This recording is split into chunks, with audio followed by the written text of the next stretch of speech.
मी रवी अण्णा सावरगावकर दलित महासंघ मराठवाडा अध्यक्ष. माननीय शंकर जाधव मंडळ अधिकारी उदगीर 2000 ते 2023 आणि पुन्हा आज तारखेत कार्यरत आहेत.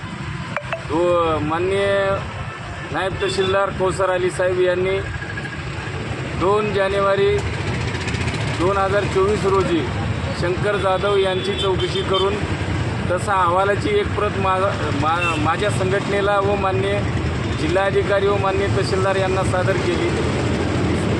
अहवालाची प्रत सादर करून 17 महिन्याचा कालावधी होऊन गेला तरी अद्यापर्यंत संबंधित मंडळ अधिकारी शंकर जाधव यांच्यावर कसल्याही प्रकारची कारवाई झाली नाही किंवा त्यांची या ठिकाणाहून बदली झाली नाही. या प्रकरणात सर्वस्वी जबाबदार हे माननीय तहसीलदार श्री राम बोरगावकर असून यांची खाती न्याय चौकशी होणे अत्यंत गरजेचं आहे.